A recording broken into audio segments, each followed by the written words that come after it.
On Thursday morning at Superheroes in the halls, we looked at the story of Esther. So what we wanted to do this morning was to give the children, some are on holiday because it's October holidays. We always took our children on holiday in October. But Leah's here. And we wanted to give them an opportunity to share what they got up to on Thursday. But also for us as a family, as Trinity family together, to learn a little bit more about Esther. Now, the book of Esther is 10 chapters long, and you will be really glad this morning that I'm not going to read 10 chapters for you. Instead, as we often do at family services, we're going to watch a video telling us about the story as an overview of the book. But as always, we encourage adults to go home and to read the book for further personal study themselves. All right, Jack, we're going to cue the video. In the ancient land of Persia, a vast kingdom stretched from India to Ethiopia. At its heart was the magnificent palace of King Xerxes. Amid the glittering courts and endless banquets, a story was unfolding, one that would change the destiny of an entire people. Among the Jews living in Persia was a young woman named Esther. She was humble, kind, and full of quiet strength. After the queen of Persia was removed from her throne, the king sought a new queen, and Esther was chosen. She never revealed her Jewish identity, but within her heart, she carried the faith of her people. Not far from the palace gates stood Mordecai, Esther's cousin and guardian. He cared for her like a father and often watched over her from a distance. But as Esther settled into her role as queen, a dark shadow fell over the kingdom. A powerful official named Haman rose in authority.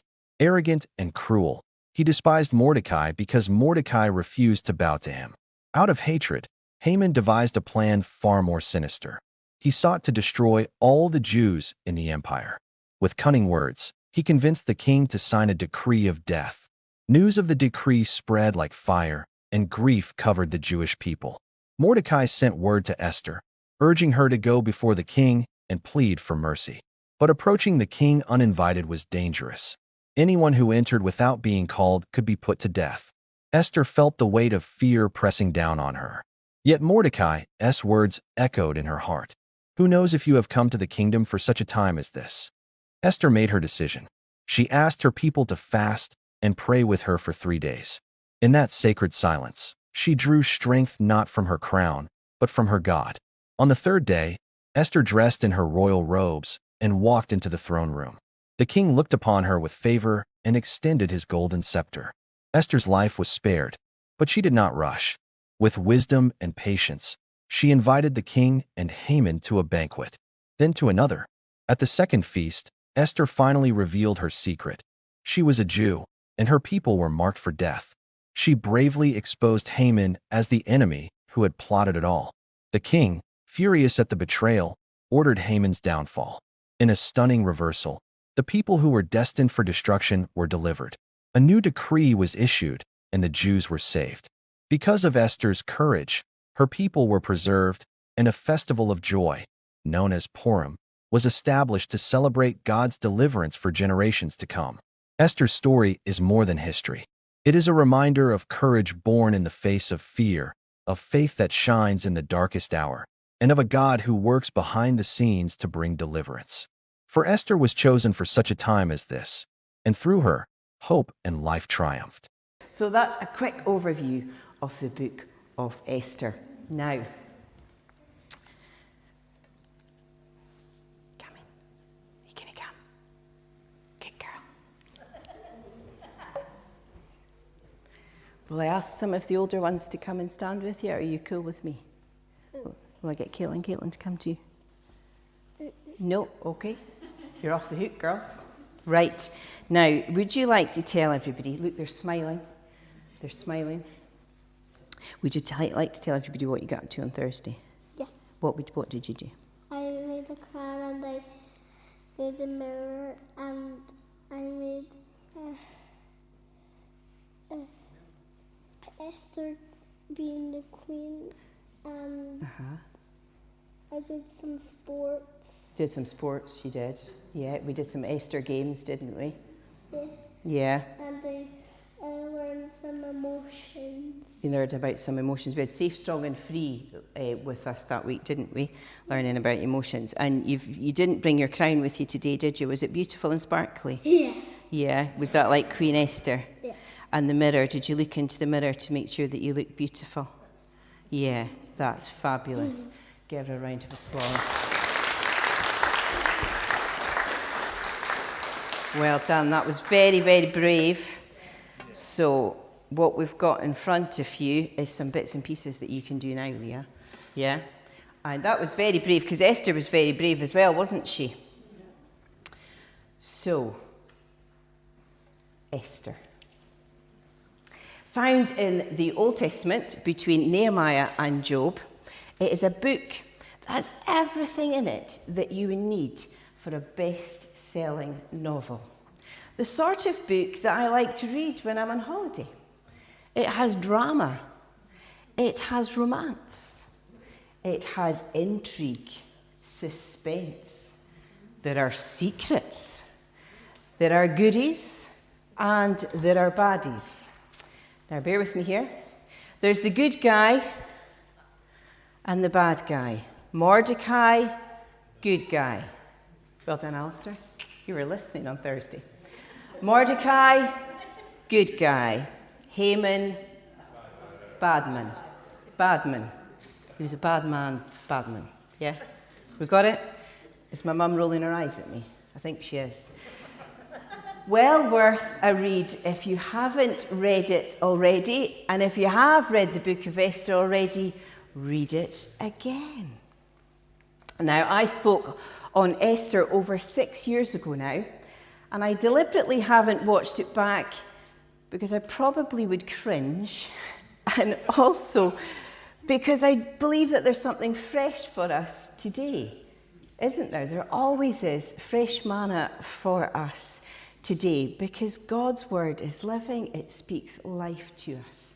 So over the next 15 minutes or so, because we have the children in, I want to draw a few thoughts out for us today as Trinity Life.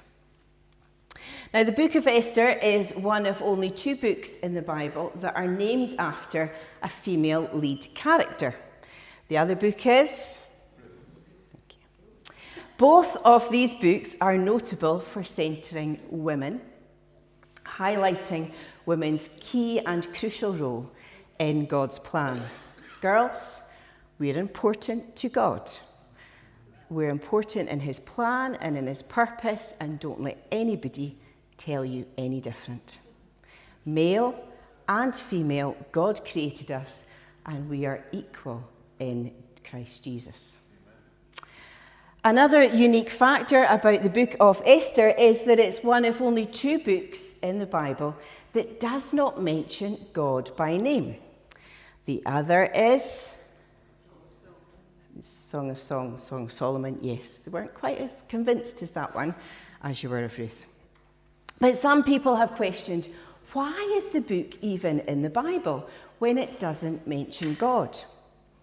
Other people say that this book, the book of Esther, it's a good guide for us to tell us how Christians should act in non-Christian situations. For me, I think that although there is no mention of God by name in this book, we can clearly see that he is working. God's hand is at work in every detail of the story of Esther.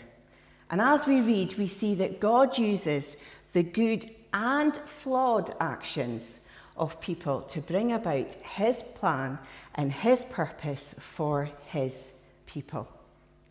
And we can often look back in our own lives, look back through history and recent events, and we can see that God uses unexpected people in very unexpected ways.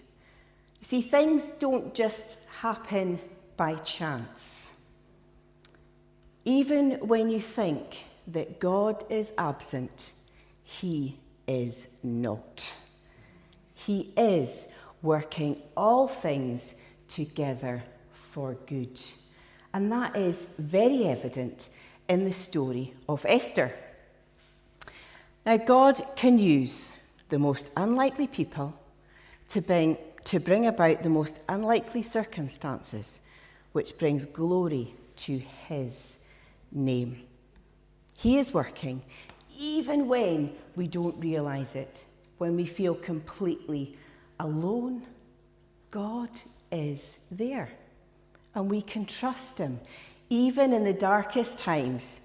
We may feel small and insignificant, but the truth is, God is big enough. And the Old Testament continually points us to Jesus, doesn't it? And the book of Esther is no different. Throughout this book, we see Esther pointing us to Jesus over and over again. Do you remember during it was last summer, it wasn't summer just passed, last year, summer, when we looked at Joseph. And we pulled out some of the ways that Joseph points us to Jesus. Esther is the same.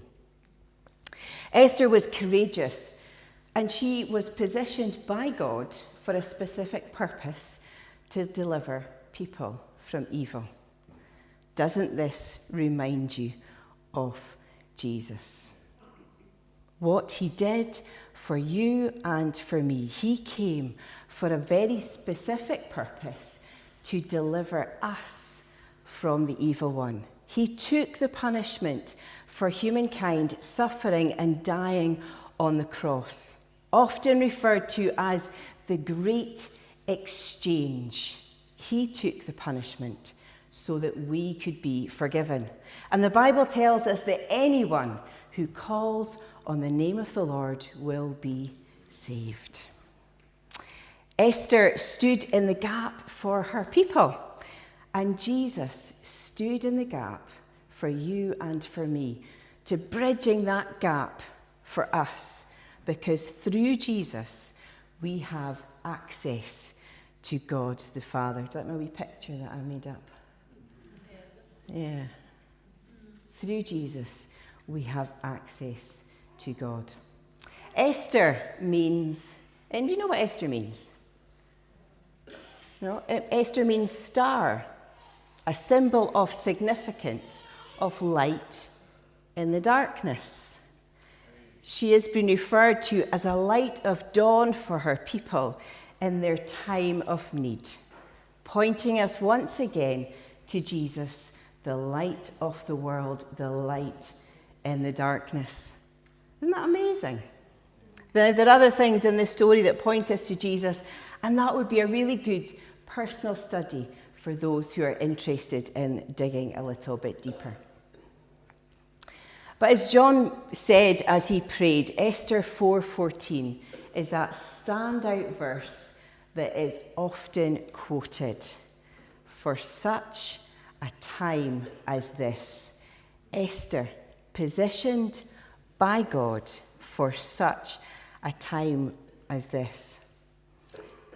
God was intentional with Esther, and the Bible tells us that Jesus, he's the same yesterday, today, and forever.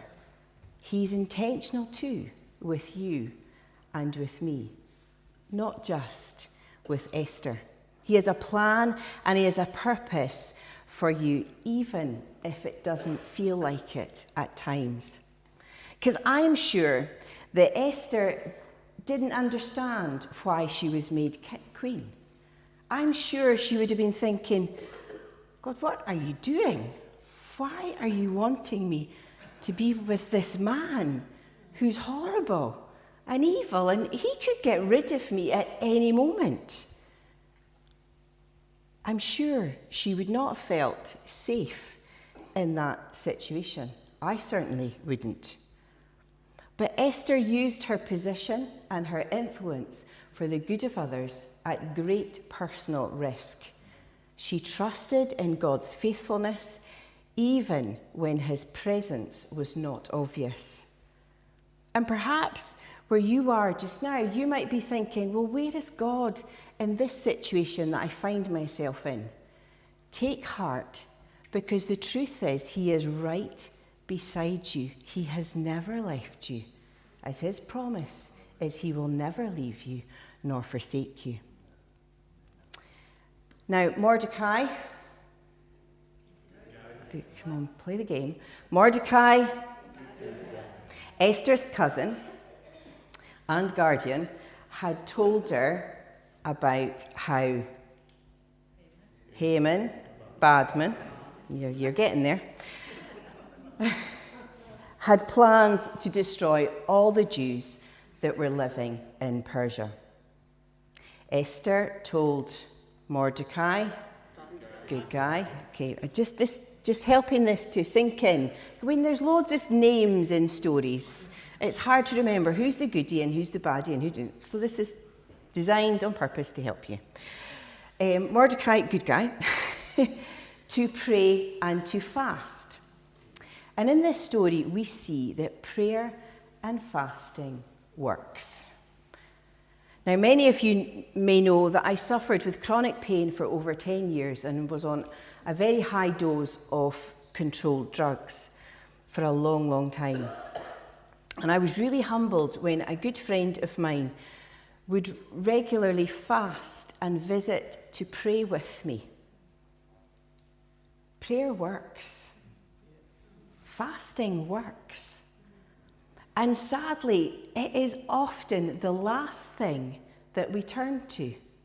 So often, we try to use our common sense and our intellect to change a situation before we bring it to God. Is it just me? Is it just me that does that? So often, it's the last thing. Oh yeah. Oh, this hasn't worked and that hasn't worked and that. Oh, I better pray and fast about it then.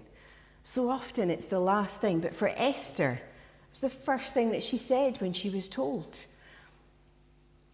And if you remember, during the summer when we talked about the transformed by Jesus and the paralysed man that the 4 friends took to Jesus. And I encouraged you all to have 4 friends that would take you to Jesus. Today, I remind you of that. And when facing a situation that seems out of your control, ask your 4 friends to pray and to fast. Don't leave it as the last option. In the book of Esther, we see how God turned the situation around. He turned it around for me, and I know he can turn it around for you too, because he is able. Prayer works. Fasting works. And over the years, I have valued having a prayer partner, someone that I can trust, that I can regularly pray with. This week, I've been so aware of the actions of Esther, and it has really impacted my prayer life. As I've asked myself, what about me? Would I have been brave enough? Would I have been as brave as Esther? Would I have seized the day, carpe diem? I probably said that wrong. Would I have made the most out of every opportunity that God has given me, as Esther did? Or would I have let fear hold me back a little bit? You see, there are so many things that we could have impacted this week at the story of Esther. There's so much in this book. But I really felt God highlighting the importance of prayer, the importance of fasting, but also the importance of the need to surrender all. Esther was willing to lose everything. The stakes were really high.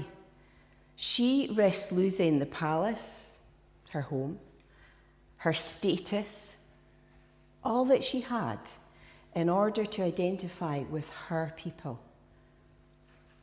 She knew full well what happened to Queen Vashti when she went against King Xerxes. She too could have lost her life. She risked it all to stand for what was right.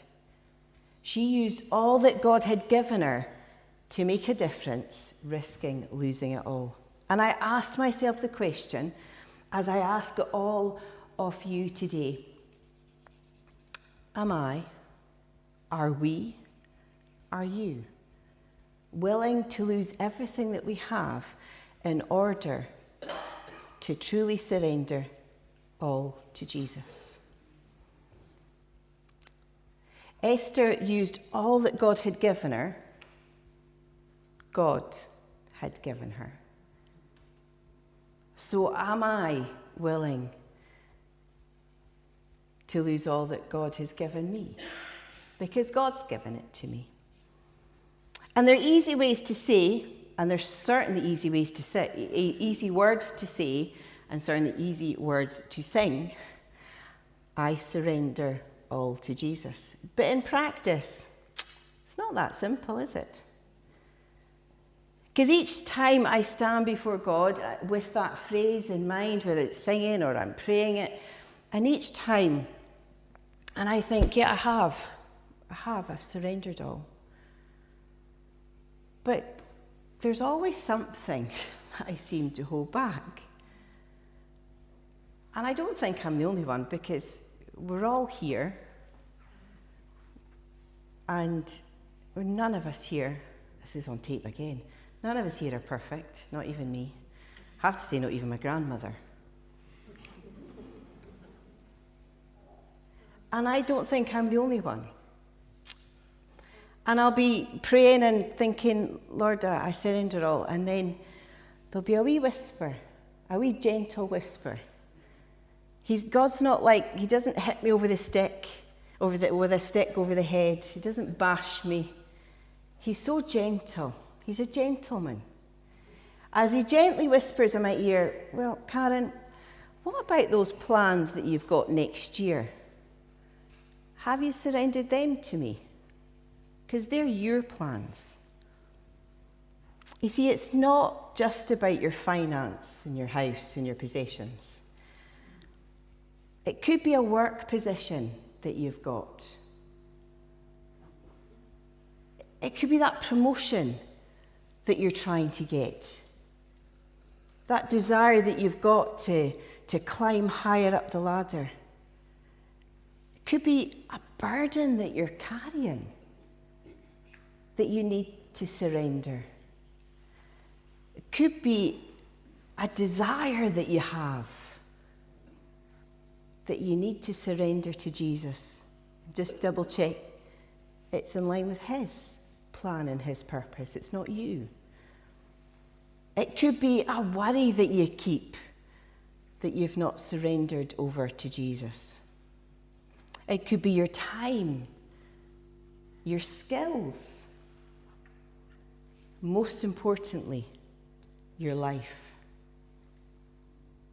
For such a time as this, have you considered that you are where you are this precise moment, designed by God for now? There are times in our lives when, like Esther, we are exactly where we're meant to be, not by coincidence, but by, as Robbie says, God incidents. The question is, are we ready?